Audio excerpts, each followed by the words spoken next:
আজ দেখো অনেক রকম তো ফুচকার চাট খেয়েছো, কিন্তু এইরকমভাবে একবার বানিয়ে দেখো, মানে কি বলবো, মুখে লেগে থাকবে টেস্টটা।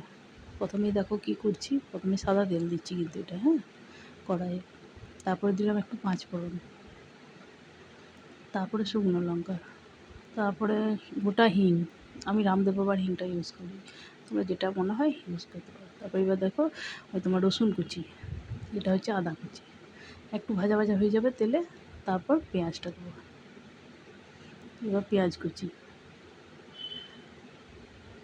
আগে চলো আমি চাটের যে সরঞ্জাম সেগুলো বানিয়ে নিচ্ছি, ওই জন্য ভাবলাম চলো তোমাদের সঙ্গে সব শেয়ার করি। তাহলে সেরকমভাবে বানাবে, দেখবে দারুণ লাগবে। এটা হচ্ছে টমেটো কুচি করে নিয়েছি। এবার নুন দিলাম, এটা জিরে গুঁড়ো, এটা ধনে গুঁড়ো, এটা হলুদ, এবার এটা লঙ্কা গুঁড়ো দিয়ে একটু নাড়াচাড়া করে নেবো। এটা হচ্ছে কাশ্মীরি লাল লঙ্কা, কালার করার জন্য একটু দিয়ে দিয়েছি। দেখো কালারটা পাল্টেও গিয়েছে ওই জন্য। এবার এটা আমি আগে থেকে সেদ্ধ করে রেখেছি তরকার ডাল, একটু এরকম করে মানে মানে মাখা মাখা করে সেদ্ধ করে রাখবে, ঠিক আছে। তারপর তোমার প্রয়োজন অনুযায়ী তোমরা জল দিয়ে নিতে পারবে। খুব জল দিয়ে পাতলা করে করলে কিন্তু এটা পাতলা হয়ে যাবে। দেখো আমি কীরকমভাবে রেখেছি। এবার আমি মিষ্টির জন্য গুড় দিয়েছি, তোমরা চিনিও দিতে পারো। আর এটা কস্তুরি মেথি, একটু হাতে করে ঘষে পরে দিয়ে দিয়েছি। শেষ টাইমে দিলে একটু গন্ধটা থাকে। এবার দেখো আমার এটা রেডি হয়ে এসছে। এবার এটা আমি নামিয়ে নেবো। এবার দেখো কি করছি, এটা কারি পাতা, মানে ফাঁকা কড়াইয়ের মধ্যে শুকনো কড়াইয়ে প্রথমে নেড়ে নিচ্ছি।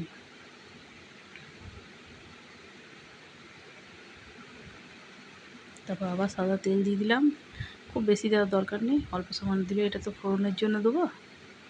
এবার শুকনো লঙ্কা আর একটু রসুন ঘষা বা বাটা, আমি রসুন ঘষা ছিল রসুন ঘষা দিয়েছি, দিয়ে ভালো করে ভেজে নেবো। দেখো ভাজা হয়ে গেলে এটা আমি ওই তরকার বাটিটাতে, ওই যে সেই ডাল মাখানির মতো যে তরকাটা করেছি ওইটাতে আমি দিয়ে দিলাম। এবার মিক্সড করে নেবো। এরকম করে নিলে সেন্টটা ভালো ধরে রাখবে।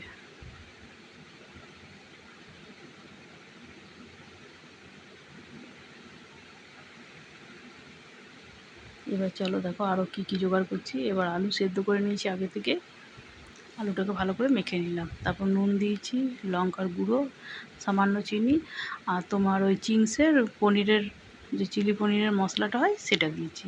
দিয়ে ভালো করে মেখে নিয়ে একটু করে দেখো ডো বানাচ্ছি। এই ডোগুলো এবার ব্রেড কাম হয়, ব্রেড কামের মধ্যে এবার কোটিং করে নেবো। আর অল্প সামান্য সাদা তেল দিচ্ছি, এটা স্যালো ফ্রাই হবে, খুব বেশি দিয়ে কিন্তু ইয়ে করবো না, খুব ডিপ ফ্রাই করবো না। এই যে দেখো এরকম করে চ্যাপ্টা চ্যাপ্টা করে করে নিচ্ছি।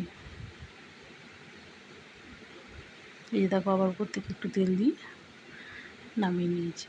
এবার দেখো দইটাতে আমি আমুলের দই নিয়েছি, তোমরা যে কোনো দই নিতে পারো। নুন আর চিনি দিয়ে ভালো করে তোমার ক্রিমের মতো করে মিক্সড করে নেবো, তাতে কিন্তু দুধ জল কিছু দিইনি।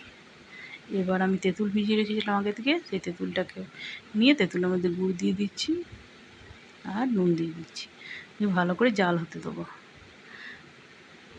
এটা চাটনিটা বানাচ্ছি, তেঁতুলের যে চাটনিটা দেয় সেই চাটনিটা। এই যে হয়ে গিয়েছে।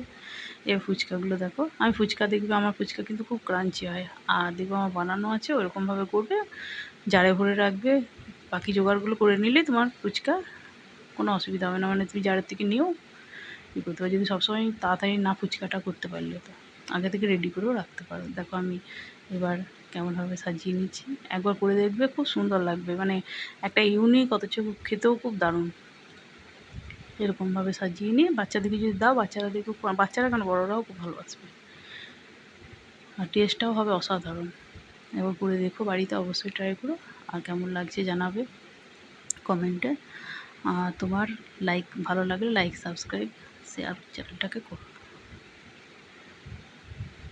এবার দেখো দই দিয়ে দিলাম ওইটার উপরে, প্রথমে ওই যে বড়ার মতো যেটা ভেজেছি কাটলেটের মতো ওইটা দিলাম, তারপর দিলাম তোমার ওই যে তরকার মতোটা, তারপর দিলাম দই, তারপর ভুজিয়া। এবার দিয়ে দেবো শেষে ওই চাটনিটা, তেঁতুলের যে চাটনিটা বানিয়েছি। খুব সুন্দর, মানে এত সুন্দর হয় না, দেখো একবার করে আর জানিও কেমন লাগে।